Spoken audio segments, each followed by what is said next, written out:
Halo semuanya, ketemu lagi dengan Bu Retno. Kita sudah masuk ke topik equity ya di mata kuliah Financial Accounting. Apa yang akan kita pelajari hari ini yaitu memahami konsep dasar ekuitas perusahaan korporasi. Apakah kalian masih ingat ekuitas itu kalau di persamaan akuntansi ada di sisi mana? Aset sama dengan liability plus equity.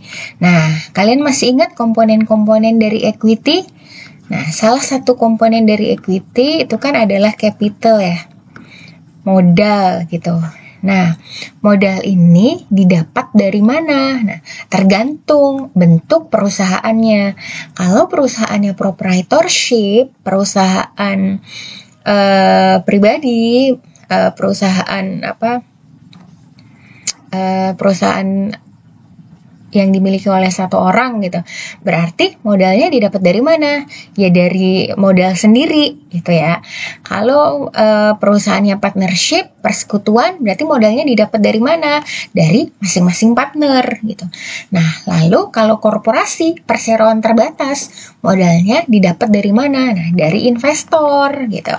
Nah, bukti kepemilikan investor terhadap perusahaan itulah yang disebut dengan saham.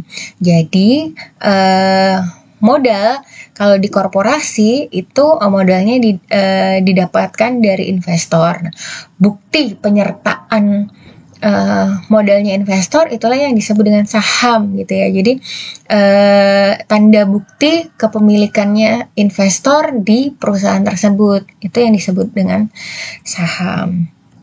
Nah, karena fokus kita tentang ekuitas di korporasi, karena itu kita belajar dulu apa itu yang dimaksud dengan korporasi, karakteristiknya seperti apa sih korporasi gitu. Nah, kita lihat karakteristiknya korporasi. Yang pertama, dia itu adalah spirit legal existence. Jadi dia itu kan terpisah ya antara manajemen sama korporasi. Jadi antara manajemen sama investor gitu ya. Jadi gini, ini manajemen dengan investor. Nah, jadi perusahaan itu bertindak atas nama perusahaan, atas nama korporasi, atas nama manajemen gitu. Bukan bertindak atas nama shareholder, investornya gitu. Nah, kemudian karakteristik yang kedua adalah limited liability of shareholder. Nah, jadi di sini shareholder itu punya kewajiban yang terbatas. Sebatas apa? Sebatas investasinya di perusahaan tersebut gitu.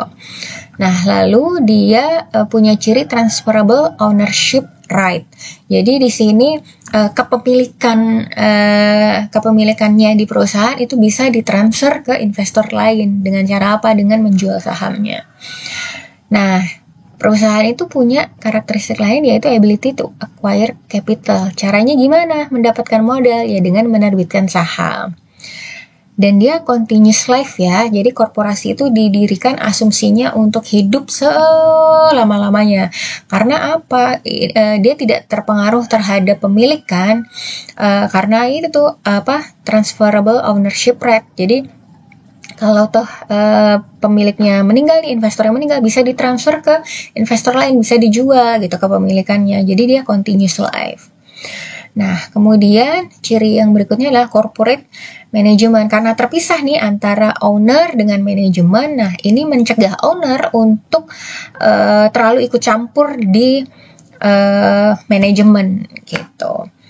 Nah, di sini perusahaan itu terikat sama regulasi pemerintah. Jadi harus patuh sama regulasi pemerintah, termasuk di dalamnya adalah terkait pajak gitu. Nah, ini beberapa menyebutnya kelemahan korporasi sih, karena pajaknya dididak dari dua hal. Yang pertama dididak dari net income, setelah itu